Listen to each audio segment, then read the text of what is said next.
Looking back, the only games that exist that cover the US Civil War are the two History Channel sponsored games from 2006 and 2008. Don't forget me.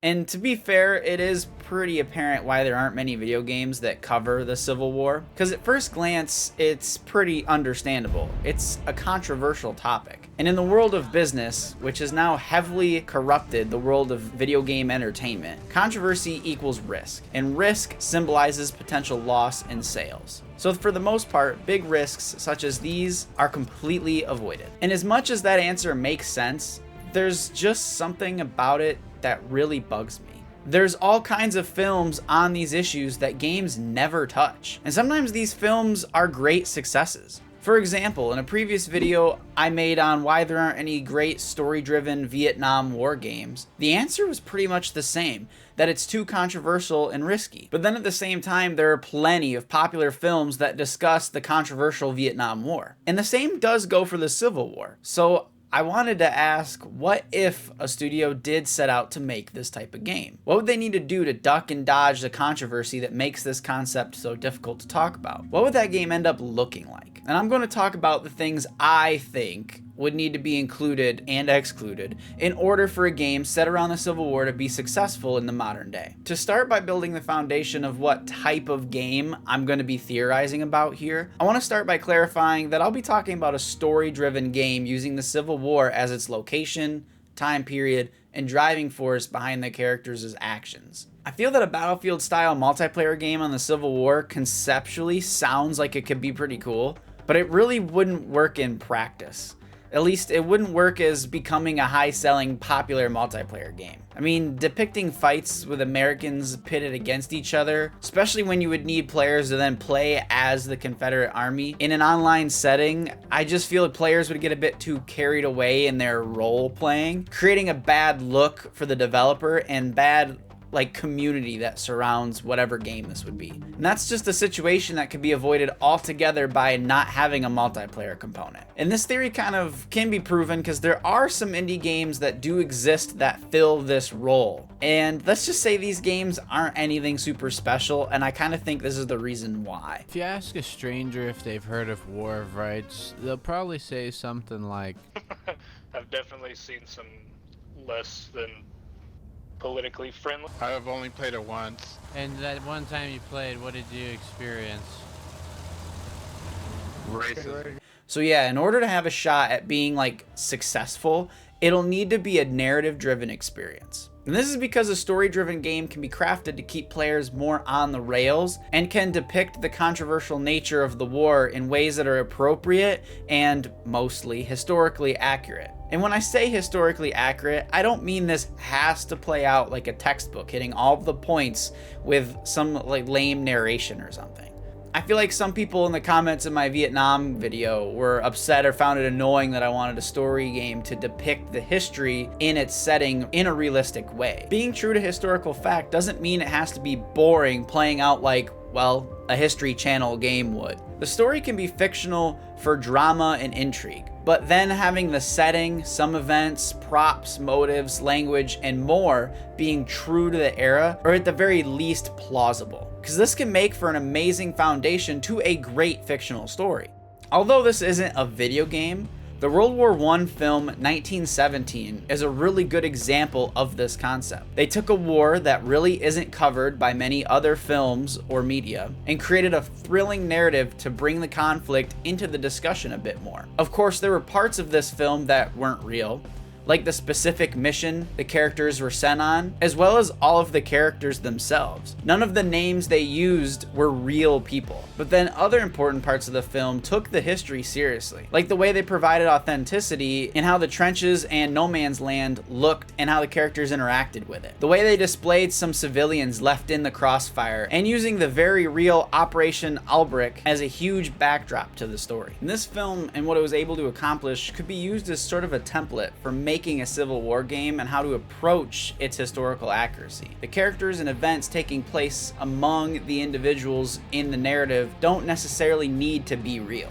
though partially based in truth by including details of things soldiers recalled in letters back home would be really interesting. And the larger events that give the characters urgency and that ultimately give the player the stakes of the story should be real events that happen and recreated as realistically as possible. This foundation of realism gives the writers and the narrative itself room to breathe and take the artistic liberties required to keep an audience engaged, especially in a video game, where certain things will have to be unrealistic in order to create a fun/interesting gameplay loop.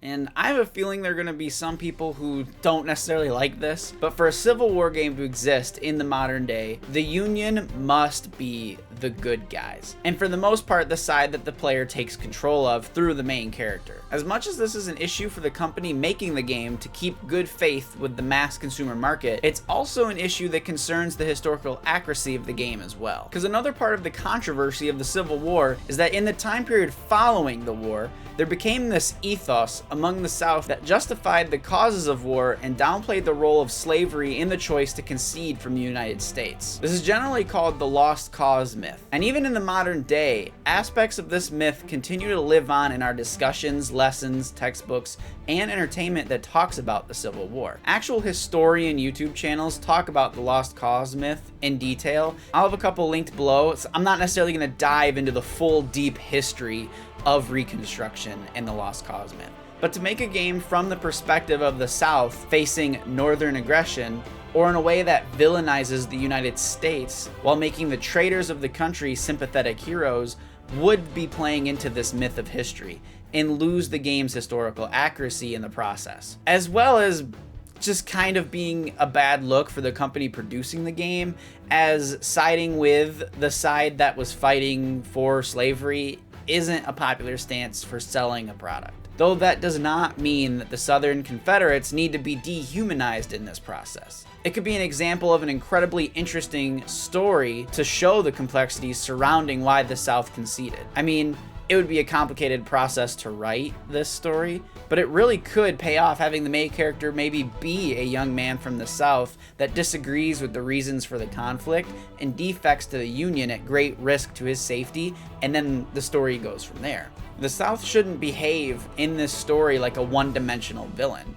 They shouldn't be written the way the Nazis are in most World War II stories, where it's just expected that they are truly evil without further explanation of what happened. Something should exist within the narrative to at least briefly explain that the main cause of the war was the South looking to avoid the economic ramifications of removing slavery. As it's been historically noted that in the years prior to secession, anti-slavery sentiments were growing throughout the North, and this trend was looking to extend into the country's westward expansion, which is something the southern states just did not want to happen. And including these details and making this clear is very important in portraying the war in a historically accurate way that also doesn't upset a larger fan base to where the game can perform well in the modern day.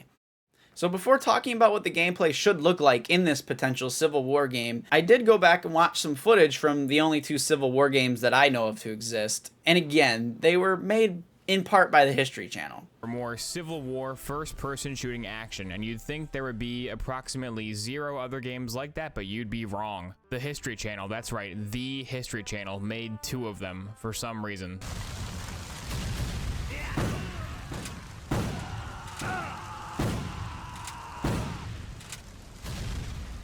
Going back and watching these, it makes me kind of cringe at the thought of suggesting a new game also be a first-person shooter. But I do think that kind of is what makes the most sense. You could go with a sort of third-person cover shooter as well. It's definitely possible. I just know that the war genre is mostly made up of first-person shooters, so that would be what players expect when they hear about the idea. But the way the gameplay works is one of the few things that would be completely at the liberty of the developer. Really anything, as long as it's done with care, would work well. And given that the weapons from that era are definitely clunkier than weapons in every other first-person shooter, whether the game is in first person or third, the game could potentially have a Last of Us or Hellblade style flow where traversal is part of the gameplay that's used to world build and deliver additional dialogue, and then that is broken up by moments of intense combat. Because I do think with the time period being used, it would definitely be more difficult, though not impossible, to keep the action going at all times the way a Call of Duty style war game can. But what do you think? Should a Civil War game even be attempted? Do you agree with me in how I would like something more story-based? Would you want a multiplayer game? Let me know in the comments. And I have a video like this one on the Vietnam War that is on screen now. Thanks for watching.